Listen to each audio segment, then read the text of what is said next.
What's up, Hobby Maniacs? MBG here today with a look at the new Harlequin book. It's got everybody buzzing. Everybody kind of wants to know what's in it. People are confused whether it's out because Europe got it, but America doesn't have it because of the whole port strike, which I hope they figure all that out soon and everybody, gets what they want out of the whole thing. We can get our shipping and receiving and all of our merchandising going once again, because now FFG's saying they're going to be affected. So it's only a matter of time before it trickles down through our genre, but man, everything else out there too comes through those ports, so it's hard to say what's going to happen.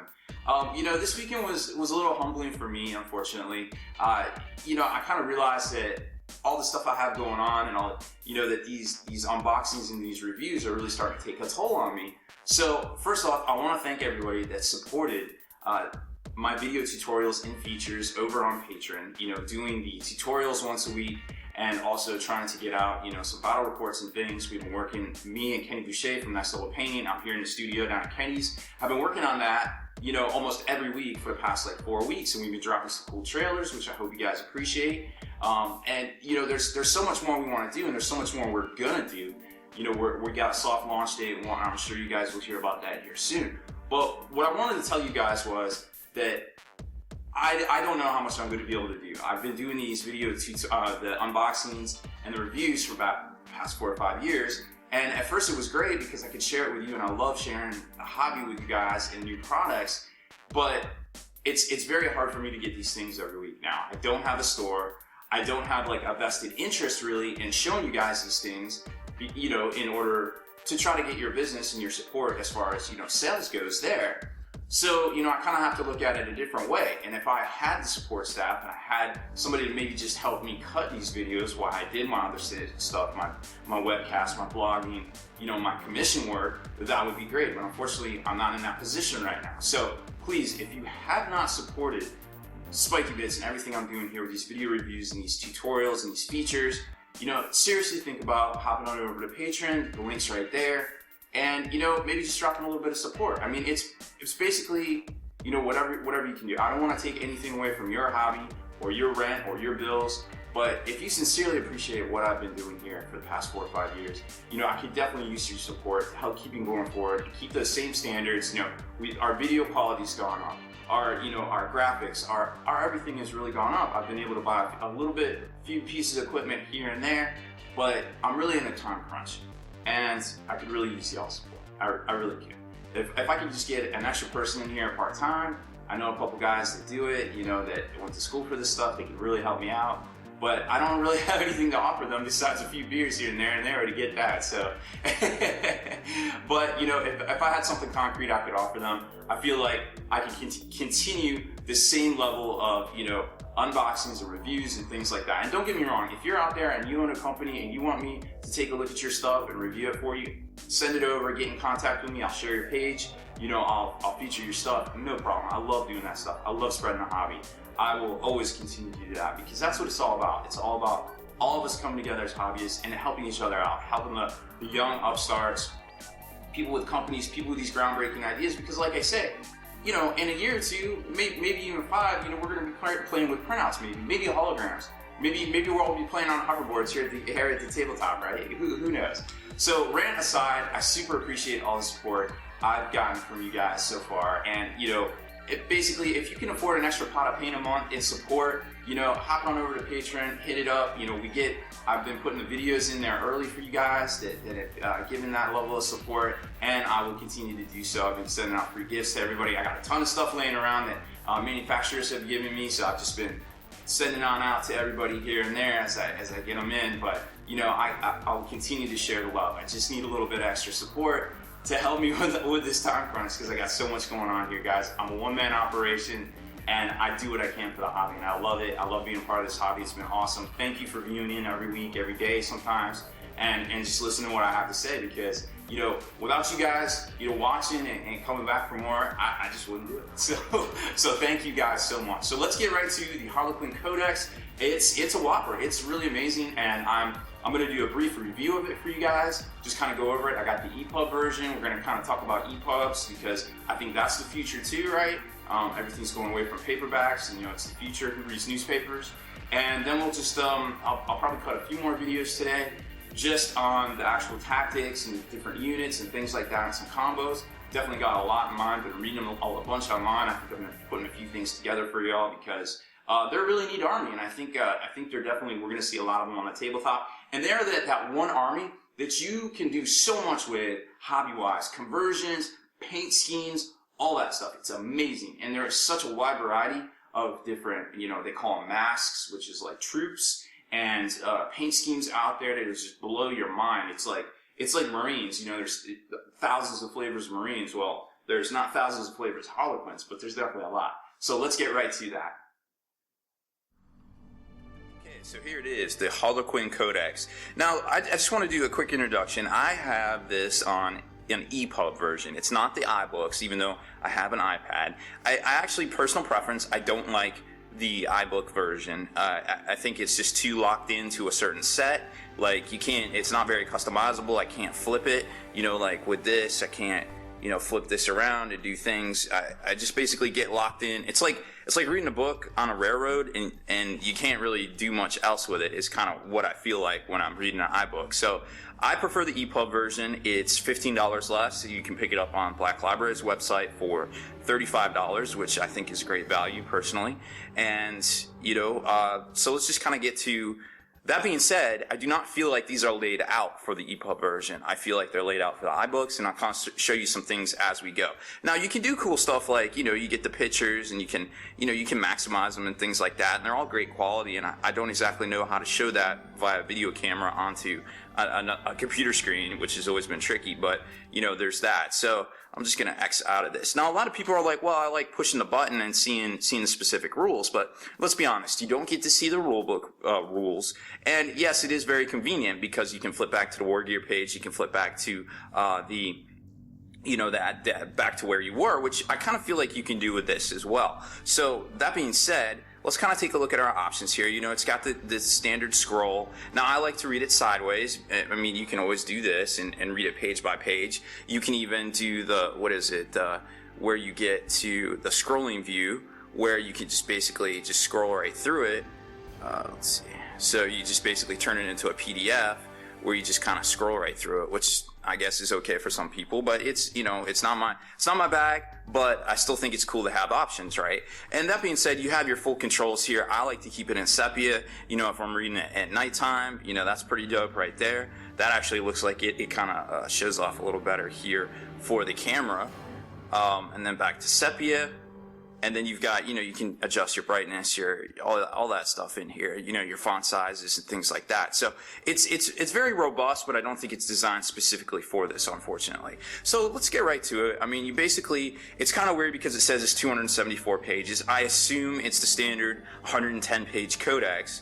Now you've got your book stops here. You got your cover image, your intro, just some fluff here, some more fluff on the Ghost of Webway, and different things there. And then it's kind of interesting because they kind of started this with Necrons, where they kind of have a bestiary talking about specific units. You got Troop Master, Star Weavers, Void Weavers. And just real quick, I kind of want to show you what I'm talking about when I say it's not really set up for this format, for this EPUB format, because when you switch to here, it cuts things off sometimes. It is there. If I turn it sideways, it says Star Weaver.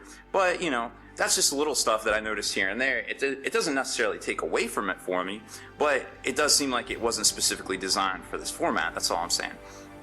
So back to the table of contents here. So then he goes into the Motley of War, which was kind of what I was talking about in the intro, where it shows you all these paint schemes and different things. And that's really cool because you've got, hey, these are all the different troops, which it turns out that some of us already know the story. If you're familiar with Eldar lore, you've got the Mask of the Veiled Path that does all sorts of crazy stuff and has affected things here and there. And then you've got, a bunch of different ones as well. And then they give you the paint schemes and all the different things and what the symbols mean. It's very deep and it's stuff that I didn't even know. I've read a lot of the lore, a lot of Black Library books, and it was just stuff that I wasn't necessarily familiar with. So it's nice to have it all in one specific place to be able to reference, especially if you're going to be paying these guys up. So you've got all of that. You got all the different units because, different things mean certain things for the actual vehicles as well. And then you get into the painted figure showcase. where it just shows a bunch of different, art and, painted figures. Now, granted, this is the iPad mini. It's really small, but, you click on these pictures and you can get all up in it, like they're there. Like you're not losing anything. It's just, you just kind of want to see it, you pop this up and it gets right in there. I mean, the resolution is pretty good in my opinion. Like, I don't feel like I kind of lost out as far as, not being able to get these pictures and things, which is really great. Cause I mean, look at this. I mean, it's just kind of bananas. It's very hard, like I said, it's very hard to see, on a video screen and things like that. But as far as what I'm seeing here, this is pretty intense detail. This is something that, you'd see right on HD and everything. So that's kind of neat. It's nice having that kind of access to high reference video and things and pictures. And then you get into the data sheets. And interestingly, again, you've got these referred to as data sheets. They started it with Necrons, and now they're kind of continuing it with Harlequin. So we're seeing a gradual progression of how they classify things and things like that. So you get into the data sheets, and what I like about this is you can highlight things that are super important. Like, where are they? So you get into here, and it kind of shows you all the different. This is what would be at the beginning of the war gear section, normally in the codex. But let's flip back what I wanted to show you. Oh yeah, so right here, you can highlight things. It makes it super important. Like, I can't really do that in a book, and I'm not really that kind of guy that I'm going to take a highlighter and actually highlight my physical copy. So I kind of think this is neat. It shows you certain things. Now, we saw some of these rumors before, but it's very important to notice that they have their own Decurion, not necessarily that name, but it's called a mask detachment. And you got you can take any of the formations that are in here. I think there's 6 of them as part of the Battleforged army, but you also have what they call the mask detachment, and that's right here, where you get 7 elites, which is very important because a lot of the combos and things you can do with the Shadow Seers, with the Death Jesters. Solitaires seem pretty baller. They're basically Eldar ninjas, and then you get these specific command benefits. Once again, if you take the mask detachment, there is no objective secured. But this is pretty good. From the start of the second turn, all units in this detachment have the fleet special rule and can run in charge. That's pretty good. That gives you super fast ability. I don't know if that's a real word, but we're gonna go with it. So they are super fast. And I think we will see that coming into play here on tabletops very soon. So like I said, it gets into Harlequin war gear, and all that stuff, and then you get different things here. Now, some of you might be like, well, I like my I version. I want to know what the fusion pistol does. Okay, well, that's cool. Check it out. So I'm gonna not fat finger this. I'm gonna go fusion pistol. Boom. Now, granted, I'm trying to look at this through a camera, so it's not exactly as easy as if it was right in my face. Fusion pistol. All right, cool. I want to know what that does because it's 15 points. I want to throw it on my whoever. I'm gonna search.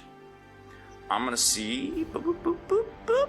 Weapons of the mass 242. Boop. There it is. That's what the fusion pistol does. Oh, well, I'm way back here now in the war gear section. Well, let me pop back to just where I was. Back to the page.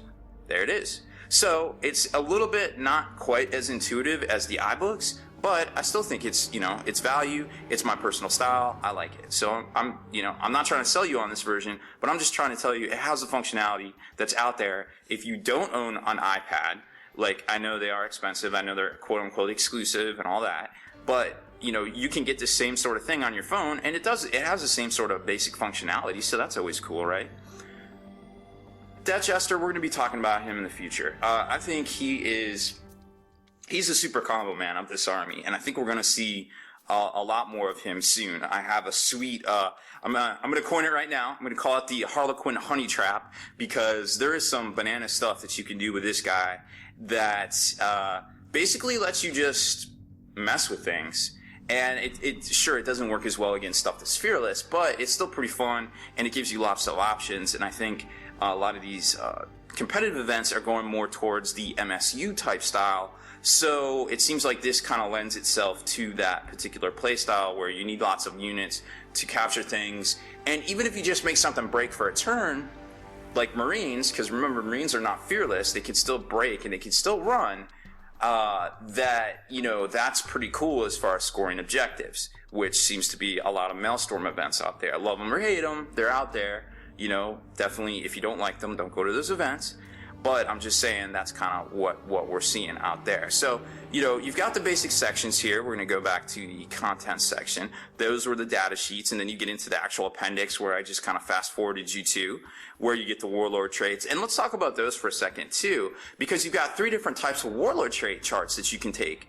You've got the, the light, the twilight, and the dark. And depending on what HQ you're taking, you roll a D3. Now you're like, well, wait, there's 6 of them, and you roll a D3. Well, 1, 2, and 3 are the same on all 3 of the charts. So really you need to take a Troop Master to get that D6 roll. Now that being said, there's kind of some bonker stuff, and we're kind of going to run into that point where these really aren't designed for EPUB, unfortunately, but they are actual images, so that's why. But you can blow them up at least and kind of see some of the text here. So, this is the basic one that we kind of saw already. The Dance of the Infinite Mirrors. Wow, that's really good. And yeah, I want a 6. I want to get this because it's really good. But remember, there's a guy out there, specifically in the Necron book, that gets to choose his warlord trait every turn. So imagine Nemesaur taking this, because he used to have that Ghost Walk mantle. Actually, his buddy Oberon had it, I believe. He used to have the Ghost Walk mantle where he could just jump around and jump on a combat, and now it's once per game. Well, guess what? Now you have 2 once per games that just let you jump around and do a bunch of different things. So I noticed that right off the bat. I was like, whoa, that's really good. We're going to see that. And then you've got these 2 that are also pretty good as well. The Mortal Transition and the Variable Game Length is also very tactical. Actually, that wasn't the one I wanted to show. I wanted to show you light. Okay, here it is. The Trick of Light. Nope, Webway Walker. That one's really good too. So the basic chart is actually pretty good in and of itself. And then you get to, you got 3 chances to get all that. So definitely keep that in mind, that there's some shenanigans to be had. There are no special characters in the Harlequin book. Specifically, there's actually no, according to the lore, there's no specific leader. They all just know their parts of the great dances that they're performing, which are actually the 3 different types of warlord traits. Those are actually battle plans. You've got the Twilight plan and all that. But once you get the book and you read all that, you'll kind of pick up on all that. So you've got the weapons, which we've seen a lot of this spoiled already. No need to really get into that a whole lot. So then you get into the tactical objectives, which really aren't that great, to be honest. Just more stuff. If you pick up the book. Or the card set. So the psychic abilities are pretty good. I think the standout ones definitely are the Shadow Seer's Veil of Tears right off the bat. The old ability, if you remember when it was with when they are part of the Eldar book, which I guess technically they still are.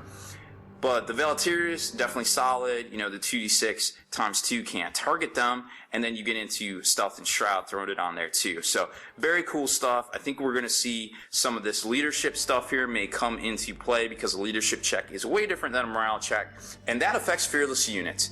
And when you combine that with the Death Jester, and some of the combos you can do out there, some of the neg stuff from the Dark Eldar book, some of the neg stuff from the Eldar book, even dominates maybe from the psychic powers, that you're going to start to see some crazy combos on the tabletop, I feel like, at some of the higher level play. So, definitely be cognizant of some of that you might not always be in control of your army if you play against Harlequins. They may dance you around quite a bit. So then it goes into the profile section, which is your typical appendix kind of thing, and then you get into, GW trying to sell you stuff.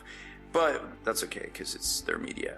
Interestingly enough, they kind of try to pimp the Dark Eldar Codex there at the back. I don't know why they wouldn't try to pimp the Eldar Codex, seeing as how, this is technically Eldar, and Eldar might just be getting a reboot soon, so maybe they don't want to sell it. I don't know. That's just pure 100% speculation on my part. So that is about all I have to say about the Harlequin Codex for the brief first look review. Like I said, a lot of people here in America and North America in general won't get this book for another week and a half. Some people in Europe already seen them because they made their way through. They kind of went the other way from China. So, it's just kind of one of those weird things, real world affecting our hobby. And that's just going to happen sometimes, I'm afraid. So I hope you enjoyed this review. Definitely. Thank you so much for listening to my semi-rant at the beginning of this video. Definitely check back here in the near future. I'm going to kind of break down a lot of stuff out of this book that I think is super important. I think we need to take a look at. Granted, it's not as big and robust as some of the other books that we've seen as far as units go. You've only got that many, but I still think it warrants a closer look. So make sure you stay in the trenches, subscribe to this YouTube channel, check out the blog, spikybitsblog.com, and listen to our podcast, forgenarrative.com. If you like watching hobby tutorials, we've got you covered. Check out Next Level Painting for all those fresh paint schemes, and head on back here for all sorts of hobby tutorials and techniques.